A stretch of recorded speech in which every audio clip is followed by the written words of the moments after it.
তুরস্ক নামটা শুনলেই আমাদের চোখের সামনে ভেসে ওঠে ইস্তাম্বুল শহর, আয়া সোফিয়া, নীল মসজিদ আর দারুণ সব কাবাবের গন্ধ। কিন্তু আপনি কি জানেন তুরস্ক এমন একটি দেশ যা একসাথে দুইটা মহাদেশের অংশ?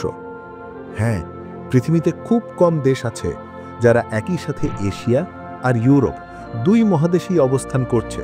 তুরস্ক তার মধ্যে অন্যতম।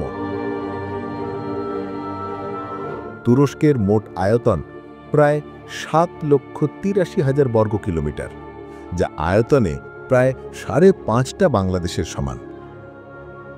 দেশটির উত্তরে কৃষ্ণ সাগর, পশ্চিমে এজিয়ান সাগর, দক্ষিণে ভূমধ্য সাগর আর চারদিকে Greece, Bulgaria, Syria, Iran, Iraq সহ আরও কয়েকটি দেশের সীমানা জুড়ে ঘিরে আছে। তুরস্কের জনসংখ্যা 8 কোটিরও বেশি, আর এদের বেশিরভাগ অংশই মুসলিম। তুরস্কের সবচেয়ে বিখ্যাত শহর হল ইস্তাম্বুল। মজার ব্যাপার হল ইস্তাম্বুল তুরস্কের রাজধানী না। অনেকেই ভুল করে মনে করেন ইস্তাম্বুলই রাজধানী, কিন্তু প্রকৃত রাজধানী হল আঙ্কারা। তারপরেও ইস্তাম্বুল হল তুরস্কের অর্থনৈতিক, সাংস্কৃতিক আর ঐতিহাসিক হৃদয়। এই শহরের এক অংশ ইউরোপে, আরেক অংশ এশিয়ায়। মাঝখান দিয়ে বয়ে গেছে বসফরাস প্রণালী। একই শহরে থেকে একদিনে আপনি মহাদেশ বদলে ফেলতে পারবেন। এটা কতটা চমৎপ্রদ একবার ভেবে দেখুন। ইস্তাম্বুলে আছে অসংখ্য ঐতিহাসিক স্থাপনা। তার মধ্যে সবচেয়ে আইকনিক হল আয়া সোফিয়া। একসময় এটি ছিল গির্জা, পরে তা পরিণত হয় মসজিদে, সেখান থেকে জাদুঘর, আর এখন আবার মসজিদ হিসেবে ব্যবহৃত হচ্ছে। এর বিশাল গম্বুজ, মোজাইকের কাজ আর ভেতরের নান্দনিক স্থাপত্য সত্যি চোখ ধাঁধিয়ে দেয়। আর আছে সুলতান আহমেদ মসজিদ, যাকে আমরা অনেকেই নীল মসজিদ নামে চিনি, কারণ এর ভেতরের নীল টাইলস আর ডিজাইন পুরোটা যেন নীলের এক অদ্ভুত জগৎ। তুরস্ক কখনো শুধু একটি দেশের নাম না, এটা এক বিশাল ইতিহাসের ধারক। এখানেই ছিল প্রাচীন অটোমান সাম্রাজ্য। প্রায় 600 বছরেরও বেশি সময় বিশ্ব রাজনীতিতে রাজত্ব করেছে তারা। ইস্তাম্বুলের তোপকাপি প্যালেস ছিল এই অটোমান সুলতানদের মূল প্রাসাদ, যেখান থেকে তারা বিশাল সাম্রাজ্য শাসন করত। বর্তমান আধুনিক তুরস্কের জন্ম হয় প্রথম বিশ্বযুদ্ধের পর মুস্তাফা কামাল আতাতুর্কের নেতৃত্বে। তাকে তুরস্কের জাতির জনক বলা হয়। তিনি পুরনো অটোমান কাঠামো ভেঙে একটি আধুনিক, জাতীয়তাবাদী, ধর্মনিরপেক্ষ রাষ্ট্র গড়ে তোলেন। তুরস্কের ভৌগোলিক বৈচিত্র্য অবিশ্বাস্য। এখানে আছে তুষারে ঢাকা পর্বত, সবুজ উপত্যকা, সাগর তীরের রিসোর্ট, আবার আছে অদ্ভুত প্রাকৃতিক গঠন কাপাদোসিয়া। কাপাদোসিয়ার পাহাড়ি শিলাগুলো দেখতে অনেকটা অন্য গ্রহের মতো। এখানে ভোরবেলা শত শত হট এয়ার বেলুন একসাথে আকাশে ওড়ে, দৃশ্যটা যেন স্বপ্নের মতো। তুরস্কের খাবারের কথা না বললেই নয়।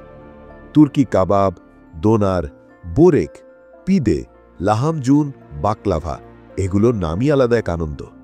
বিশেষ করে তুর্কি চা আর তুর্কি কফি বিশ্ব জুড়ে বেশ জনপ্রিয়। তারা ছোট গ্লাসে কালো রঙের গরম চা খেতে খুব পছন্দ করে, আর 1 কাপ কফির আড্ডা নাকি তুর্কিদের কাছে 40 বছরের স্মৃতি হয়ে থাকে, এমনই একটি প্রবাদ আছে তাদের সমাজে। তুরস্কের মানুষ খুবই অতিথিপরায়ণ।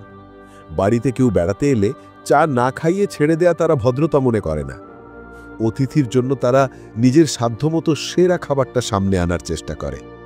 পরিবার আর সমাজ, এই দুটোর প্রতি তুর্কিদের দায়বদ্ধতা অনেক গভীর। বয়োজ্যেষ্ঠদের প্রতি সম্মান দেখানো, একসাথে বসে খাবার খাওয়া, উৎসবের সময় সবাই মিলে একত্র হওয়া, এইসব তাদের সংস্কৃতির গুরুত্বপূর্ণ অংশ। তুরস্কের অর্থনীতি মূলত পর্যটন, কৃষি, টেক্সটাইল আর গাড়ি ও যন্ত্রাংশ উৎপাদনের উপর নির্ভরশীল। ইস্তাম্বুলের গ্র্যান্ড বাজার পৃথিবীর অন্যতম পুরনো এবং বড় আচ্ছাদিত বাজার। এখানে এক একটা দোকানের পেছনে লুকিয়ে আছে শত শত বছরের বাণিজ্য ইতিহাস।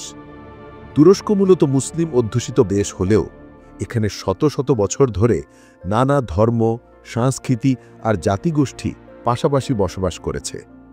খ্রিস্টান, ইহুদি আর মুসলিমদের মিলিত ঐতিহ্য মিশে গেছে এই দেশের স্থাপত্য, খাবার, পোশাক আর জীবনযাত্রায়। তুরস্কের মুদ্রার নাম তুর্কি লিরা। সাম্প্রতিক বছরগুলোতে অর্থনৈতিক কিছু চ্যালেঞ্জের কারণে তাদের মুদ্রার মান ওঠানামা করলেও দেশটি এখনও আঞ্চলিক রাজনীতি আর অর্থনীতিতে খুবই গুরুত্বপূর্ণ একটি শক্তি।